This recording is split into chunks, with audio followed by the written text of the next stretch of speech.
Hey, ¿qué pasa, Calexico? Welcome back to the podcast. Like always, before we begin, I want to thank a couple of people, and I'm pretty excited because I've been getting a lot of new sponsors, so I really appreciate it. First, I want to thank my friends Camilo, Sergio, Jake, and Dylan. Thank you guys for sponsoring the podcast. Also, want to thank Dents on Border for sponsoring the podcast. If you have any dents on your car, make sure you contact them. I'll leave the link in the description of the podcast. Also want to thank Sergio's Tacos and Hotdogs. They've been serving the Imperial, San Diego, and Yuma counties for over 8 years with Mexicali style hot dogs and taquizas. So if you want to contact them, their phone number is 760-562-0057. And you can also find them under Sergio's Tacos and Hotdogs on Facebook. And finally, I want to thank my friend David Gastelum. If you're thinking of buying or selling a home in the Imperial San Diego counties, make sure you contact David. He's not only a realtor, but an investor with over 20 years of experience, and he'll teach you along the way one of the most important investments of your life. Before I begin my conversation with my guest today, I just want to remind everybody that this is not an endorsement. It's just an opportunity for the candidate to come on the show and talk about themselves, and for you, the voter, to get to know them a little bit more. So yeah, today I'm really excited to talk to this person because we've been trying to catch each other, but I understand running a campaign, being a mom, working has been pretty, little hectic trying to coordinate this. But I'm glad that I finally caught her at a decent, good time. It's 9:00 on Thursday night, so thank you for being here. My guest today is Katie Burnworth. Thank you for being here. Hey, thanks for having me. Glad we can finally touch base, even though it's 9:00 on a Thursday night. So yeah, for sure. Before we begin, can you tell us a little bit about yourself? Who you are and a little bit of background. Yeah. So my name's Katie Burnworth, and I'm a candidate for Imperial City Council right now.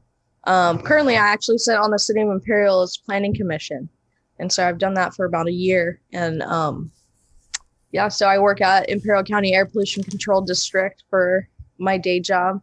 And then I have 2 kids, and then, so most importantly, like being their mom.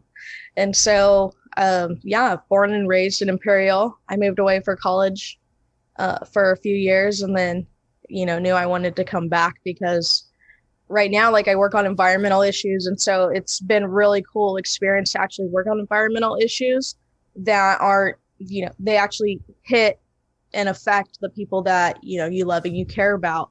So for me, that was always really cool, and make a difference in my own community. And so, just prompted getting involved. And it's I'm a very strong believer, if you're going to complain about the problem and you're not going to help fix it, then you're part of the problem. So, sorry, that was ringing. But so yeah, here I am. And, it just, hold on. I totally messed up my whole zero. Man. Sorry. Are we live?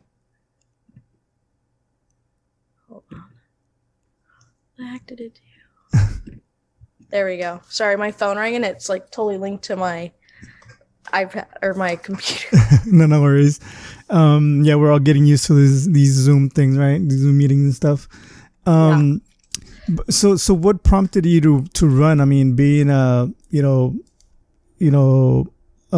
single mom and working and doing all these things, and then you add on the fact that we're in a pandemic. A lot of people might kind of shy away from running for elected office because there's going to be budget cuts and all these issues that we're going to face due to the pandemic. What made you say, what, I'm going to go ahead and run for city council? Well, for starters, the biggest thing is for me, my late husband and I had our kids, and one of the biggest morals and values that we wanted to instill in them was to give back to the community, and that civic work that is thankless, but you do it for, there's a greater thing outside there than yourself. And he was a firefighter, so I always kind of knew that he took the charge on it. He would always, the joke was always oh, mommy saves trees and puts projects in the ground, and dad's a super cool firefighter that comes to save the day. So he's obviously no longer here, and you don't want me running into danger. but I can make a difference in my own ways, which is why I'm running for city council. It's why I sit on planning commission, just to make that impact and show my kids and lead by example. Of there's so many different ways that you can give back to your community, and you should. Yeah. Imperial isn't like most of the, I guess, big city. Well, the other cities here in the valley, because I don't know much about Imperial politics, because it seems like they're kind of mellow. Like there isn't that much conflict. I guess the biggest thing that the city recently gave us to talk about was the fact that they want to reopen the businesses, which is for a lot of people is a touchy topic, because I mean, I understand why the city wanted to open, because there's a lot of people that depend on these local businesses, small businesses. But can you tell me a little bit about Imperial politics, like Yes. what you're feeling? Sorry, it's very different. They've kind of isolated themselves, I want to say, from a lot of other cities and a lot of county and state agencies. They're declaring, saying they're going to go against the state is, I mean, very clear that there's a disconnect. And instead of going through the proper channels, like I am a small business partner in Imperial, and when the city said, hey, you guys can open, it sounded good. It made a lot of small business owners who felt like nobody was listening to them or nobody was going to bat or cared about them. It made them feel that, somebody was out there fighting for them, which they were, but they had no authority then to protect you. And for example, the business that I'm a partner in, we have a alcohol license that's through the state of California. We're a small brewery, and then our food license goes through the county health department. So instead of using these proper channels and taking all that time and energy to focus in and build these relationships with the county and with the state and offer people to go help, they tried to fight against the city or the county and the guidelines, which they have no authority to do. So, personally, I think that's where they do things like that, and it kind of gets them alienated. Yeah, because I mean, it was like the talk of the town, when Imperial wanted to go against the state and the county. You're running against two incumbents, and a lot of people say that they didn't say, but people kind of like want to throw the I have experience in city council and politics. What are some of like your life experiences or work experiences or educational background that you think might make you a great city council member? So I think you're totally correct when you say that the incumbents, they do have an upper hand because they are in those closed session meetings, and they, obviously they have experience with that. I bring to the table, though, I have a bachelor's in biology with a chemistry minor. So then that pretty much means my mind's like programmed to solve problems or at least look into them. But I worked in the private industry for the beginning of my career. And so I went from that, where time is money, as a geothermal power plant. So everything was crucial. Every second that plant wasn't running, they were losing money. So, and then obviously I worked in the environmental department. So you're kind of just, you're another expense in their eyes. And so, you really learn to not cut corners, but to make projects cost efficient. And so that, and then working in the public industry, which I worked for IID for a few years, and now I've worked at Imperial County for almost about 2. And so I've been working all for a public agency, working on the Salton Sea issues out there and the environmental disaster that's going on there, which it brings some of the most political red tape and bureaucratic red tape of any project in the region. You have the state agencies, you have various federal agencies, you have various local agencies, and it gets very, very, very political. So I come, and then also I, business partner myself, and we're surviving the pandemic. We were one of those, we started with about 20 employees, and then we were down to 1 because that's, how much our business was cut. So, right now we're living through it. We're having to adapt. And I think I bring all those perspective. Plus my parents I grew up around small business. So my parents owned a bike shop. So everything, thinking everything as a business, you have that time is money, but you understand the public agency process. You learn how to talk to everybody, and you can see it from all these different perspectives. I might not be the expert, small business owner, but I can look in their shoes and kind of understand where they're coming from. Where somebody who's only worked for a public agency really probably isn't going to have that mindset. So, you usually get somebody who's just worked in the private industry or the public agency, and then they have a hard time understanding the red tape that comes with spending public monies. Yeah, for sure. Because I work in education, and I understand where you have a budget, but yet this money can only be spent on these kids, or these only on these materials, or different types of like Title I money and all these things and it's the same with city or county money that the state or the federal government is assigning to each city. You're part of this big group of what is it, like 35 other women in the county that are running for elected office. How does that make you feel? That was actually really cool. And to sit back, and I'm one of the younger women candidates. I want to say I might be the youngest one of us on there. But to see all the different perspectives, right? So I'm a 29-year-old, widowed mom, white, and then you have these people from other cultures, and they all face different struggles from being a woman. For me, I grew up around it. So I raced BMX growing up, and it was a predominantly, male sport. And so so for me, like going against the boys and doing something that was very manly, or, not out of like the specific like gender norm, for me, it was just second nature. But to hear about them and hear some of their comments and struggles that they've had, it just kind of makes me proud that I can be here to like stand with them and be like, hey, we're doing this, and we're not going to let anybody scare us down, or back us down, or, try to push their weight. I mean, and which is fine. And like, I was always never, even though like I rode with all the boys, like they would never cut me any slack. And just because I was a girl, they were like, too bad, like I'd fall and they'd be like, dude, you're fine. Like, quit crying, Katie. Like, they didn't care. And so for me, like, it was always like no different. I didn't really feel it as much, but to see them and like be able to stand with them and see how, for them, it was just this whole big different culture thing. Yeah, it was really cool, really inspiring. Yeah, and you mentioned your age. You're 29. I was going to ask your age, but my mom told me never to ask a woman her age, right? Yeah, I'm enjoying my last 8 days of being 29. Oh, wow. That's crazy. I'm going to be 30 next Saturday. So has that been like an issue where like, because I mean, obviously, not to call the other people running against you old, but they're obviously older than you. Has that been something that has been brought up? Because there's a lot of young kids that are, well, I mean, I call them kids because I'm almost 40.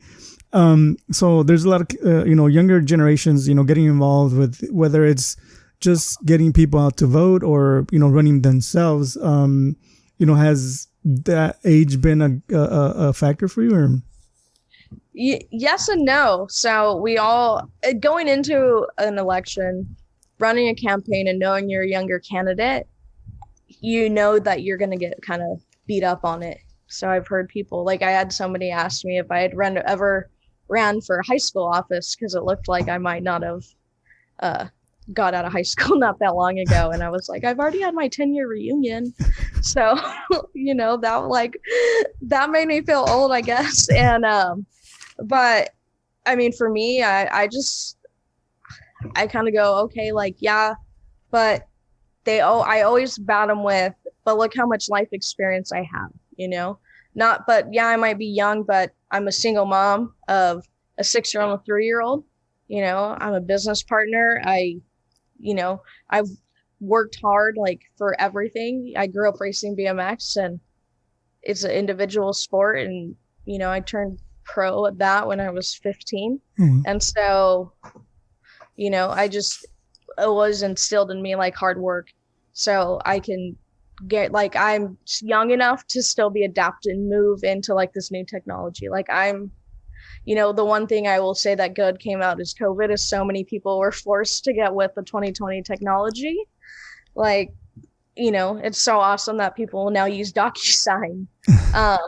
But I'm like still young enough to adapt with the times and be able to relate to the younger generations. But then I still know that, I might not have lived through and have all that other experience that those older candidates bring to the table. But I do know that I have the resources around me because I have a lot of relationships with the older generation. And I know that that's where they beat me out at. So I'm always, I have a lot of mentors that I ask for advice and just, from their experience. So, for me is, if I don't have the experience, I'm going to go out and ask somebody who does and bring, those to the table. Yeah, for sure. And it's because in other places, like I've been talking to other candidates and I feel that Imperial is the one where, most of the candidates are a huge part of the community, maybe being that it's a smaller community, everybody gets to know pretty much everybody.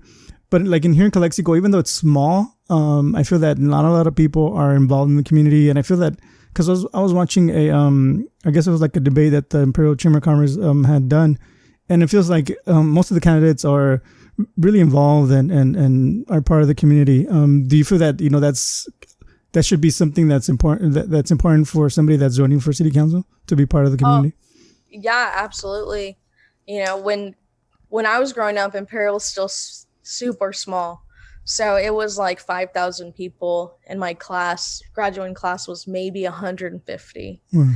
So when I graduated from high school, the population of Imperial was still like 8,000 people. And so now it's almost 20,000 people. So to me, it seems like there's still a lot of those younger generation, like those people who grew up with it being small and they're all having families and they're bringing people in. And that's how you were raised. You were raised to be involved in the community. You're raised that your community is your family. And so I think it's just been passed down. And that's something that Imperials really prides themselves on is, they're very proud of, I've said it before that the Imperial will be there to congratulate you with your accomplishments and then pick you up when you're going through adversity. So it's very different type of perspective. If you look at Imperial school rates, actually, that's some of the lowest in the county. So it just kind of tells like, you have those teachers who make you really feel wanted, and then you have your community groups like your 4-H and everybody's pretty involved. So it's really cool. It makes it unique. Yeah. And Imperial in itself, the city is, a little bit unique because, you have your main, the main part of Imperial, the old town Imperial, and then you have all this new development, but it's kind of like separate, Yeah. It's growing, but it's kind of like growing out like on the outskirts and it's because it's the way the small, the old town is kind of like centralized in that area, and then houses are going to the other side. Yeah. And I think that's one of the things that you guys brought up when I was watching the I guess the debate was that you need to attract more people to that area, but due to was it Highway 86 that it's kind of like it's hard for you need to kind of like slow down people so that they kind of like turn into that downtown.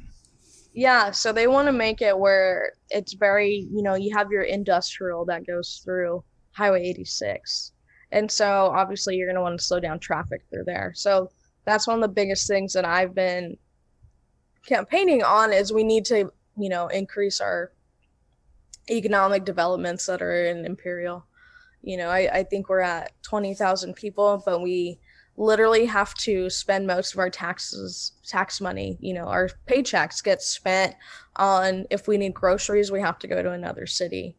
All these basic things. And, if we go out and eat, you try to always go to Imperial, but sometimes most of the time, you can go to El Centro or you go somewhere else. And so if we had more resources to spend more monies in Imperial, obviously then that generates more tax revenues that comes in. So, right now I personally feel that, Imperial's growth is like super high here, but their stability's, kind of needs to be balanced a little bit better.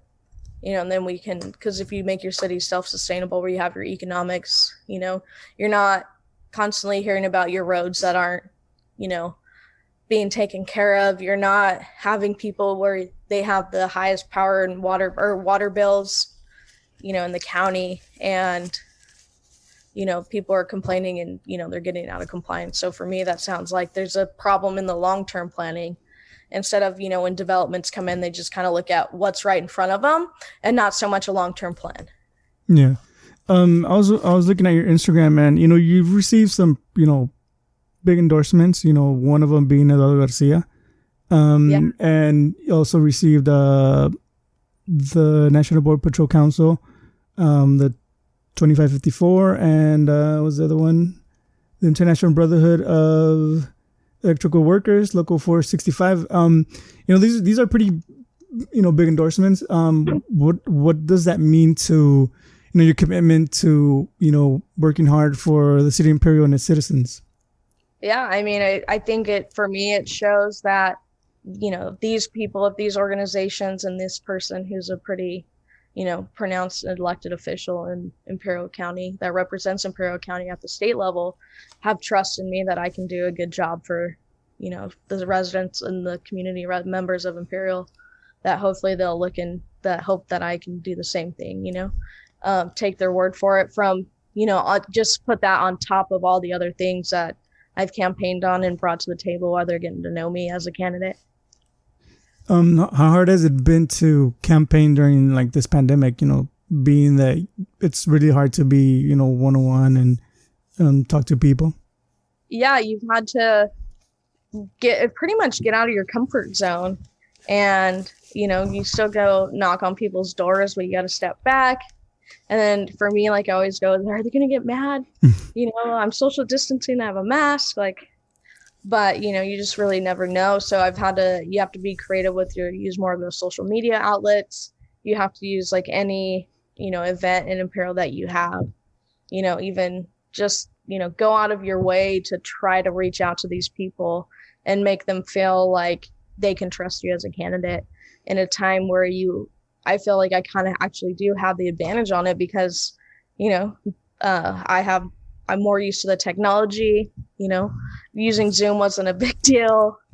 It's all of that. So. Yeah, that's true. Because a lot of people that I've talked to, maybe older generations through Zoom and stuff like that, they kind of struggle. I even talked to a candidate here in Calexico he doesn't even have a Facebook page. So I'm like, man, you need to get with the program. If you're really serious about campaigning, that's the way to go, especially right now with COVID and, everybody social distancing and stuff like that, and not having events, they did have a meet and greet, but I guess it was really limited to, certain people. And so, but yeah, I mean, social media is really key right now to campaigning and stuff like that. Say you had a magic wand and you were elected and you had a magic wand, what would be something that you would want to change about Imperial that would be kind of your legacy as a Imperial City Council member?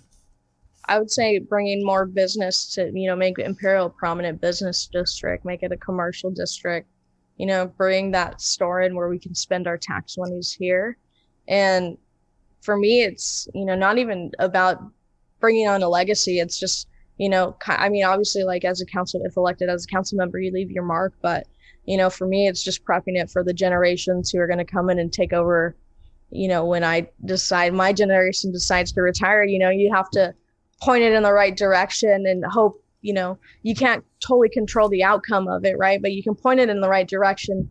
So, later, these goals will come together, because even sometimes you work on projects, that you started a couple of years ago, but then, they have to go through their various permitting process or stuff like that. And, you see it down the road later. So for example, when I worked at IID, one of the big things, projects that I had started working on for them at the Salton Sea was this groundwater test wells. And now, obviously I'm at Imperial County, but I still see this project moving through. And I know that it's definitely not my project now, but I know that I helped put it in motion, and it still is really cool to see it start to play out, so I think that would be the same thing for city council. And if I could do anything, it'd just be set up so these the next generation has a better Imperial than I do right now, even though it's great.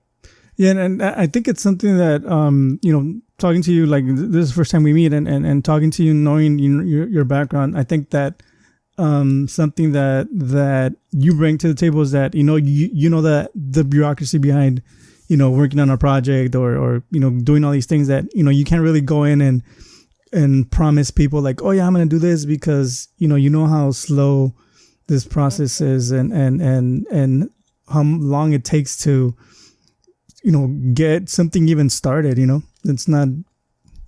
Yeah, exactly.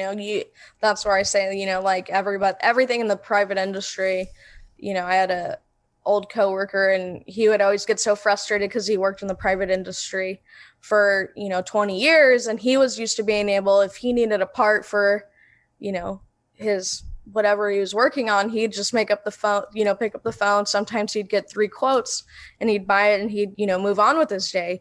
And having to go through the public process where you need to get a PO, and that being I saw him like really struggle with that. So I always kind of, when you explain to people and they get really frustrated, you kind of have to explain to them, look, it's not just this simple thing where I can go to the store and buy it right now because this is public funds and there's a process that everything has to go for.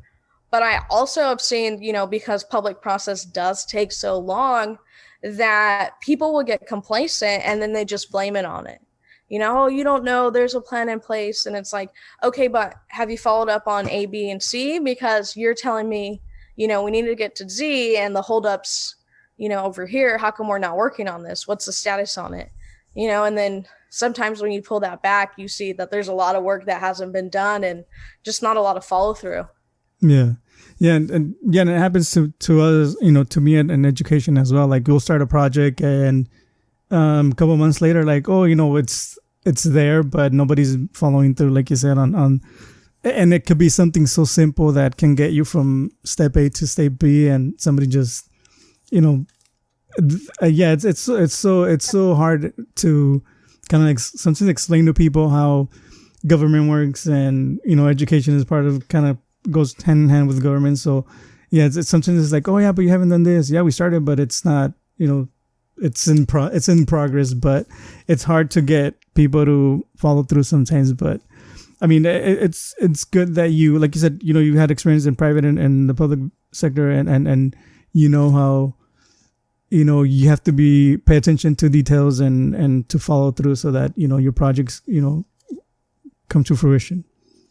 Yeah, and the biggest thing is communication. Like I remember, a little bit of communication goes a long ways. I remember getting right out of college, and one of my first bosses, she would always say, don't email him, Katie, pick up the phone and you call and you talk to him. And, she was right. And every time, now I'd find myself like, someone would be like, oh, I emailed him, never heard back. Well, did you pick up the phone and call him? And so, yeah, like I literally still hear her voice telling me, just pick up the phone and call him. And so, yeah, that's one thing that I do now. I pick up the phone and call somebody if I have questions, and, if I haven't heard from them, ask them again, and just, make all my to-do list. You'll literally see, like, I will write like my list of things for the day, and it'll be like, call to follow up on, where this project is at. And that's because that's part of it. People get busy. I know I get busy. So I work on grants projects at the Air District, and I'll tell people, if I've like ignored you for a week and I called you and you didn't call me back, call me again. Like, I'm not going to get, mad at you for following up on me for something that slipped through my cracks, so hold me accountable. So I think we all should be held accountable. Yeah, for sure. Do you feel that elected officials should be held at a higher standard than regular citizens? Oh, absolutely. If you're going to be, the leader, considered a leader and like a role model in your community, I think you should be a good example of what you would want your kid to be like, right? So, you're teaching, essentially people are looking to you to solve problems. And so for me, I, explain it as, for me, my kids, right? So my kids look to me to solve, their problems of the world, but they feed off of, my energy as well, right? So, I saw this, I mean, when my husband died, if I was having a bad day, then my kids fiend off of me and they were having a bad day. But if I would like hold it together and everything was right, even in the midst of their chaos, they were okay. And so, I've always just like kept that as a reminder of, hey, if I'm okay, then my team around me is going to feel like they're okay too. And so I think as a leader, like you have to like stay calm and not lose your composure, because then when you do that, everybody else around you does. Right. And so, yeah, that's kind of like one of the biggest things. Everybody, like right now, my daughter's in distance learning and people ask, oh, how's she doing? And I'm like, she's fine, because this is what we have to deal with. And I mean, I hate every second of it, but I don't let her know that I hate every second of it, because then she's going to complain about it and she's going to go into it with a bad mind. Yeah, so for sure. The same way. Yeah. Any closing thoughts, anything that you would like to talk about that I didn't ask you? No, just, right. I mean, right now we need strong leaders in Imperial, and we are coming into these times that, we really need these strong people who aren't going to get wrapped up in the chaos, who are in there to, not make political stunts, but to make, action and get problems solved, and come in with that business mindset of running the city like a business, because at the end of the day, it is a business, and the residents of Imperial are our customers. And so we need to give them the best service that we possibly can while maintaining a balanced budget and bringing the economic development in, and build a safe and thriving city for our kids to live in. Yeah, for sure. Well, Katie, thank you for taking this time. I want to remind everybody, I probably forgot, but I'll probably put it in post. This is not an endorsement, just an opportunity for the candidate, Katie, today to, get the community to get to know her, and, make a decision come November 3rd, or if you're voting through mail, like most of us are, so you get to know her and maybe, vote for her. But yeah, I want to thank you for taking this time. I want to wish you luck in your campaign. And thank you for being here. Thank you for the time. Yeah, thanks for having me, and everybody out there listening. Vote for Katie Burnworth on your mail-in ballot or your November 3rd. Yeah, for sure. It's so weird, right? Yeah, it's super weird. All right, guys. Well, thank you so much for listening or watching. Stay safe. Wear your face mask. Wash your hands. Social distance. And we'll see you guys in the next one. Peace.